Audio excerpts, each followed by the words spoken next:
उशीर झाला याच. बोला. राहुल साहेब, राष्ट्रवादी काँग्रेस शरद पवार पक्ष आणि राष्ट्रवादी काँग्रेस अजित पवार पक्ष या दोन पक्षात 3 महत्त्वाच्या घटना घडताना दिसत आहेत.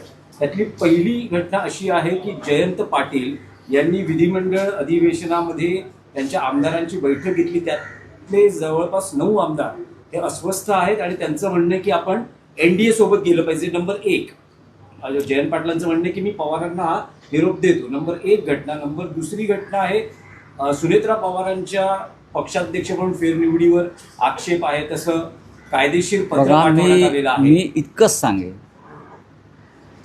माननीय शरद पवार साहेबांच्या नेतृत्वाखालचा राष्ट्रवादी काँग्रेस पक्ष हा मूळ काँग्रेस पक्ष, राष्ट्रवादी काँग्रेस पक्ष, आणि त्याचे प्रदेशाध्यक्ष शशिकांत शिंदे आहे. बाकी मग शिंदे गट, अजित पवार गट हे अजित पवारांचे, आपलं अमित शहांचे पक्ष आहे. आता त्यांच्या पक्षामधल्या काय कुरबुरी आहेत, कोण कोणाला आव्हान देत आहे, त्याच्यावर शिवसेनेच्या नेत्यानं का बोलावं. नक्कीच शरद पवार साहेबांचा पक्ष हा महाविकास आघाडीतला पक्ष आहे. शरद पवार साहेब हे महाविकास आघाडीचे आमचे अत्यंत महत्त्वाचे नेते आहेत. त्याच्यामुळे त्यांच्या पक्षातल्या घडामोडींवर आमचं लक्ष असणं हे साहजिकच आहे.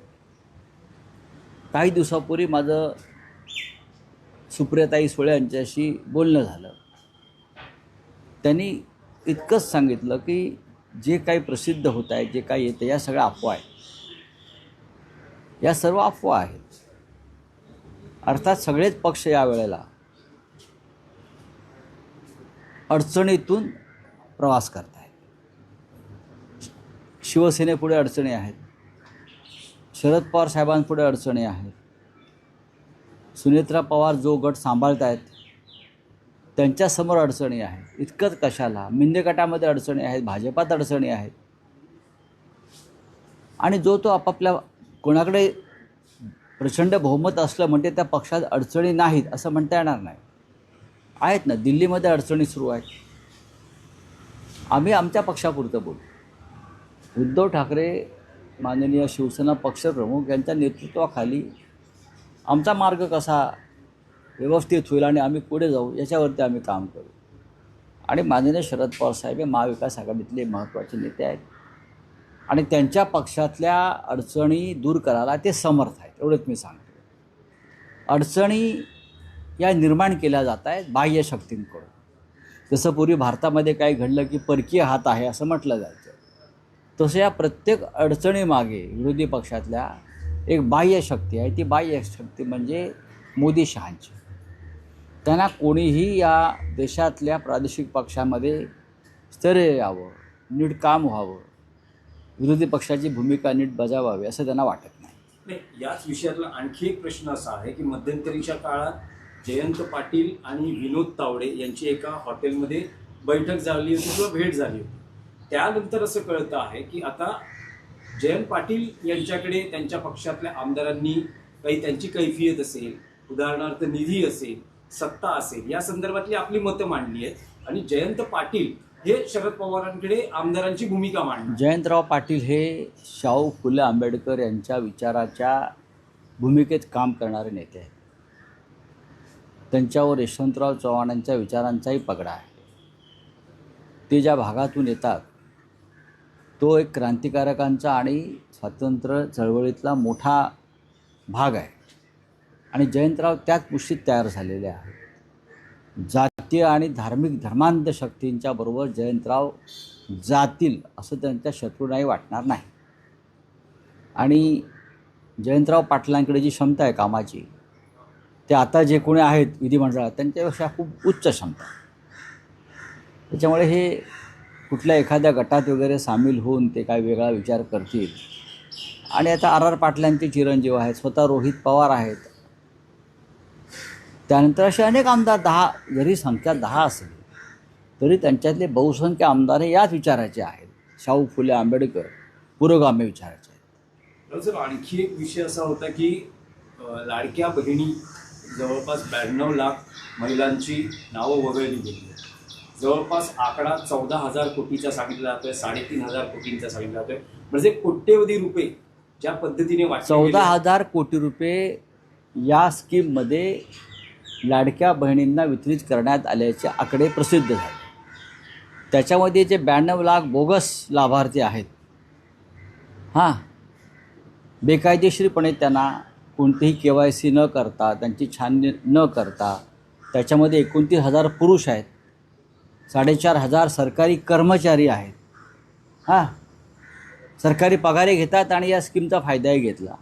असे साधारण 3,515 कोटी रुपये अशा पद्धतीनं उधळले गेले. फडणवीस आणि मिंदे यांनी मतं विकत घेण्यासाठी सरकारी पैशाचा हा अपहार झाला. हा गुन्हा म्हणजे राम मंदिरातली दानपेटी लुटणं आणि सरकारची जनतेच्या करातली तिजोरी लुटणं, हा गुन्हा एकच आहे. अशा वेळेला 3,515 कोटीची वसुली कशी करणार हा मोठा प्रश्न आहे. तुम्ही एखाद्या बँकेत फ्रॉड झाला तर त्या कर्मचाऱ्याला 5,000 रुपयासाठी अटक करता. एक फ्रॉड झाला म्हणून विजय मल्ल्या, नीरव मोदी, ललित मोदी, मेहुल चोक्सी हे का पळून गेले? त्यांनी बँकेच्या पैशाचा अपहार केला असं त्यांच्यावर ठपका आहे. म्हणून त्यांच्यावर रेड कॉर्नर नोटीस, ED CBIच्या नोटिसेस आहेत, त्यांची संपत्ती जप्त केली. 3,515 कोटी रुपये सरकारी तिजोरीतून बेकायदेशीरपणे मतं विकत घेण्यासाठी वापरले. हा तर या शतकातला सगळ्यात मोठा अपहार आहे ना. मग हे पैसे वसूल कसे करणार तुम्ही? तुम्ही आता 92 लाख लोक वगळले म्हणून तुम्हाला इथे गप्प बसता येणार नाही. या 92 लाख लोकांना ज्यांच्या सहीनं पैसे मिळाले, ज्यांच्या आदेशानं मिळालं, ते तेव्हाचं एकनाथ शिंदे कॅबिनेट, या संपूर्ण कॅबिनेटवर सरकारी पैशाचा अपहाराचा गुन्हा दाखल व्हायला पाहिजे. आणि संपूर्ण कॅबिनेट, तेव्हाचे मुख्य सचिव, अर्थसचिव, महिला व बालकल्याण सचिव ह्यांची व्यक्तिगत संपत्ती जप्त करून ही वसुली पैशांची व्हायला हवी असं आमचं मत आहे. हा पैसा पचवू देता कामा नये. याला परदेशी भाषेमध्ये गुन्हा स्टेट कॅप्चरचा आहे. राज्य विकत घेणं गैरमार्गानं हा स्टेट कॅप्चरचा गुन्हा आहे. अशा प्रकारचे गुन्हे रशियात झालेले आहेत, अशा प्रकारचे गुन्हे साऊथ आफ्रिकेला झालेले आहेत, आणि अशा प्रकारचा गुन्हा इदी अमीन युगांडा, तिथे स्टेट कॅप्चरचे गुन्हे आहेत. राज्य बेकायदेशीर मार्गाने विकत घ्यायचे. तर त्याच्यामुळे ह्याच्यावरती कारवाई होणं गरजेचं आहे. आम्ही स्वतः आम्ही सरकारला एक कायदेशीर नोटीस पाठवतो आहोत सध्या, आणि वेळ पडली तर आम्ही हायकोर्टात जाऊ सध्या आणि पुढेही जाऊ. पण लवकरच आमच्याकडून एक नोटीस पाठवावी लागते ना, खुलासा सरकारकडून घ्यावा लागेल. आम्ही मुख्यमंत्र्यांना आणि मुख्य सचिवांना एक कायदेशीर नोटीस पाठवायचं काम चालू आहे. कारण हा गुन्हा फार रेअर, अनन्यसाधारण, कायदेशीर भाषेत रेअर असा हा गुन्हा आहे. 92 लाख लोकांना तुम्ही मतं विकत घेण्यासाठी सरकारी तिजोरीचा वापर करता, 1,500 देता, आणि 3,515 कोटीचा अपहार केला जातो सरकारी तिजोरीचा. तुमच्या बापाचे पैसे आहेत का रे? बापाचे पैसे. शेतकऱ्यांची कर्जमाफी नाही, विद्यार्थ्यांसाठी योजना नाही, आश्रमशाळांचा निधी मिळत नाही आहे, अशा अनेक आहेत. दिव्यांगांना अजून त्यांचा भत्ता मिळत नाही आहे, दिव्यांगांचे पैसे अडकलेले आहेत. काय करतायत तुम्ही लोक? आणि 3,515 कोटी रुपये मतं विकत घ्यायला तुम्ही सरकारी तिजोरी लुटता, ही अत्यंत गंभीर गोष्ट आहे. कोणीही गप्प बसलं तरी मी गप्प बसणार नाही. पण राऊतसाहेब, राम मंदिर दानपेटी अपहार प्रकरणात जेव्हा शिवसेना उद्धव बाळासाहेब ठाकरे पक्ष उद्धव ठाकरेंच्या नेतृत्वाखाली आंदोलनाची घोषणा करतो आणि दुसरा टप्पाही जाहीर होतोय, तर असं असताना जर हा महिलांच्या बाबतीत किंवा ही स्कीम लाडकी बहीण यात जर मोठा घोटाळा झाला असेल तर विरोधी पक्ष एकत्रितपणे काही आंदोलनाची घोषणा करणार हा आहे का? विषय आता हळूहळू बाहेर येतो. याच्या आधी याच्यावर चर्चा झालेल्या आहेत.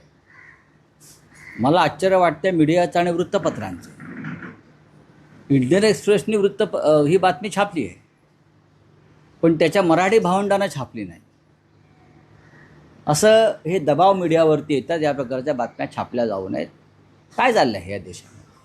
जे म्हणतो ना स्टेट कॅप्चर, हा स्टेट कॅप्चरचा प्रकार आहे. तुम्ही स्टेट कॅप्चर या शब्दाचा वाक्याचा माझा अभ्यास करू शकता. राज्य विकत घेणं गैरमार्गाने, राज्य विकत घेण्याचा प्रकार आहे. त्यासाठी मग आधी न्यायालय, संविधानिक संस्था याचा ताबा मिळवायचा, मग सर्व निविदा, सर्व संस्था आपल्या ताब्यात घ्यायच्या, सरकारची तिजोरी ताब्यात घ्यायची आणि त्याच तिजोरीतून एक राज्य विकत घ्यायचं. महाराष्ट्रात ते झालेलं आहे. चला रावसाहेब, तुमच्या रामरक्षा आंदोलनाला भाजपकडनं महायज्ञाने उत्तर प्रत्युत्तर दिलं जातं. हे काय प्रत्युत्तर द्यायचा कार्यक्रम आहे का? याचा अर्थ ते राम मंदिर लुटीचं समर्थन करतायत. याचा अर्थ असा आहे, जर आमच्या आंदोलनाला ते काय प्रत्युत्तर देतात, आम्ही कोणाला उत्तर द्यायला नाही आहोत.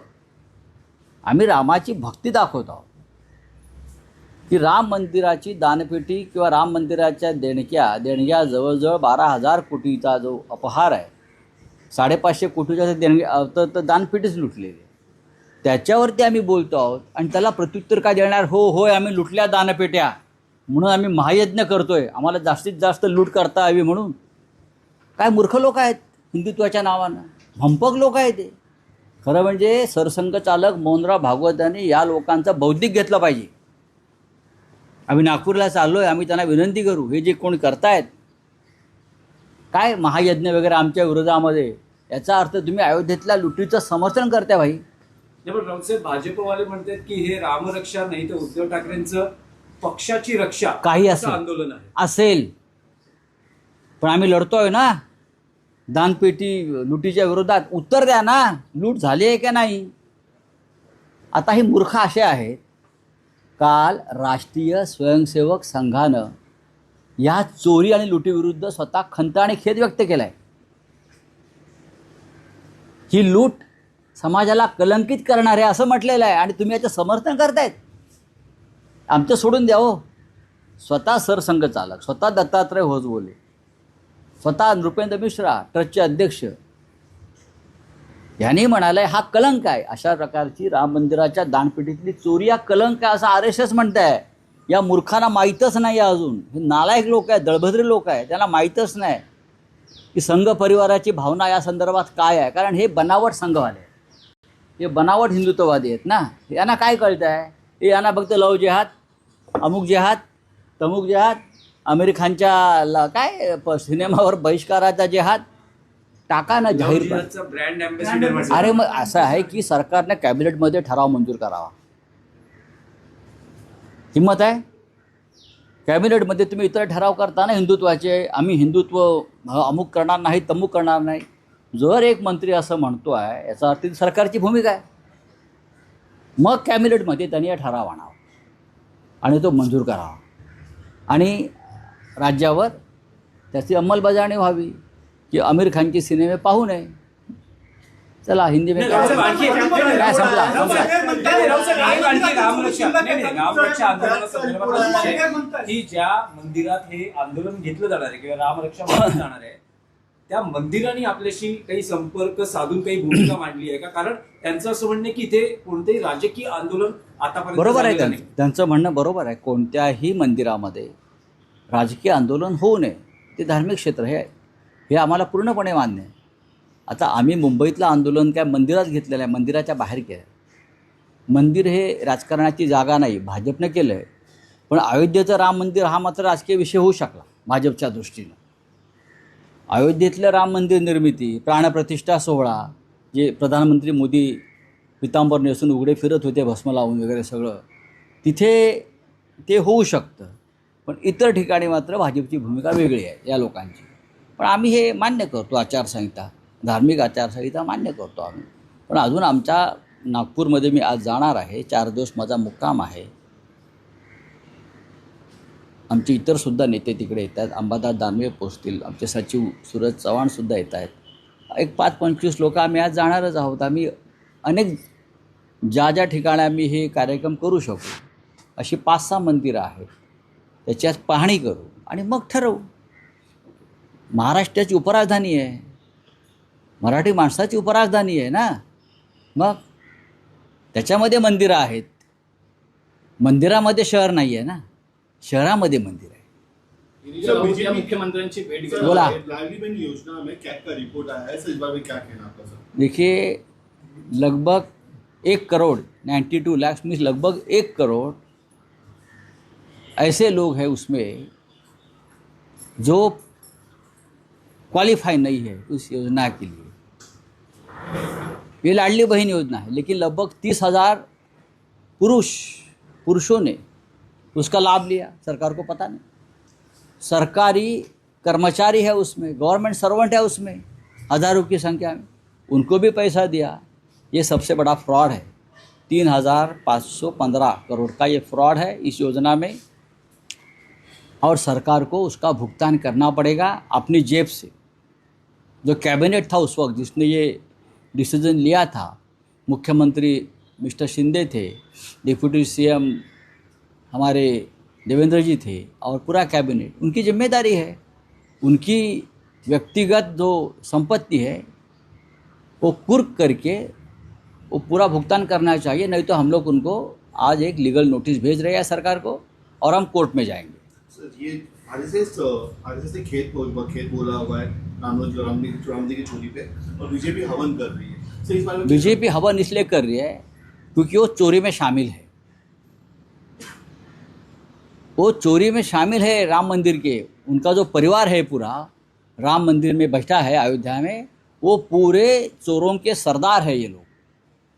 आरएसएस ने माफ़ी मांगी है लगभग कि ऐसा नहीं होना चाहिए था. ये कलंकित करने वाला विषय है. और एक दूसरे बाजू में ये क्या, बीजेपी वाले हमारा जो आंदोलन चल रहा है राम रक्षा आंदोलन, उसके विरोध करने के लिए महायज्ञ कर रहे हैं. उसका मतलब आप चोरी का समर्थन कर रहे हो.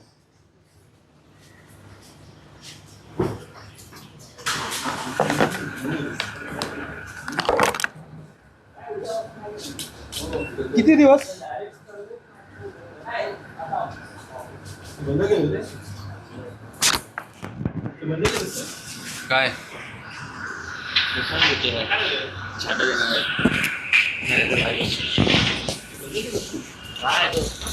मी काय हातच नाही लावला, मी माझं फक्त उचललंय. तुम्ही लावला पुढे आला.